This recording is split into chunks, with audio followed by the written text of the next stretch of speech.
അഭിനേതാക്കളുടെ സംഘടന അമ്മയിലെ പൊട്ടിത്തെറികൾക്ക് പിന്നാലെ കൂടുതൽ തുറന്നു പറച്ചിലിന് ശ്വേതാ മേനൻ. ഈ മാസം 26-ന് ശ്വേതയും ലക്ഷ്മിപ്രിയയും മാധ്യമങ്ങളെ കണ്ടേക്കും.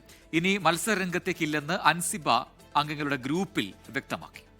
ഭരണസമിതിയുടെ കൂട്ടരാജിയെ തുടർന്ന് അമ്മയിൽ രൂപപ്പെട്ട ഭിന്നത കൂടുതൽ കടുക്കുകയാണ്.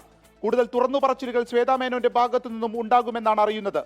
തങ്ങളുടെ ഭരണസമിതിക്ക് മുൻപുള്ള സമയത്തെ കണക്കുകളും അതിലെ അവ്യക്തതകളും തുറന്നു കാട്ടുകയാണ് പ്രധാന ലക്ഷ്യം. അഡ്ഹോക്ക് കമ്മിറ്റി പ്രവർത്തനം തുടങ്ങും മുൻപ് വാർത്താ സമ്മേളനം വിളിക്കാനാണ് ഉദ്ദേശിക്കുന്നത്.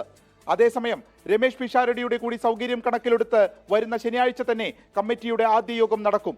ഇടഞ്ഞു നിൽക്കുന്നവരെ അനുനയിപ്പിക്കാനുള്ള ശ്രമങ്ങൾക്കായിരിക്കും ആദ്യ ശ്രമം. എന്നാൽ ഇനി മത്സര രംഗത്തേക്കില്ലെന്ന് അൻസിബ ഹസൻ പ്രഖ്യാപിച്ചു. മത്സരിക്കാനോ ഭാരവാഹിത്വം വഹിക്കാനോ ഇല്ല. ആർജവുമുള്ള യുവനിര കടന്നുവരട്ടെ എന്നും അൻസിബ അംഗങ്ങളുടെ വാട്സപ്പ് ഗ്രൂപ്പിൽ കുറിപ്പിട്ടു. ഭരണസമിതി രാജിവെച്ചതിനെ തുടർന്ന് അഡ്ഹോക്ക് കമ്മിറ്റി രൂപീകരിച്ചിരുന്നു.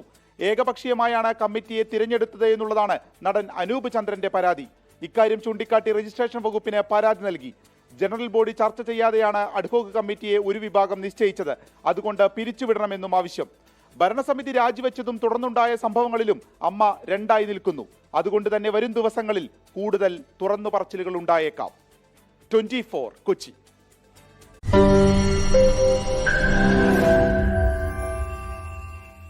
ലോകത്തെവിടെയായാലും ഏത് സമയത്തും 24 വാർത്തകളും ഓഗ്മെന്റഡ് റിയാലിറ്റി പാക്കേജുകളും എക്സ്പ്ലെയിനറുകളും വിശദമായി കാണാൻ ഞങ്ങളുടെ യൂട്യൂബ് ചാനൽ നിങ്ങൾക്ക് സബ്സ്ക്രൈബ് ചെയ്യാം.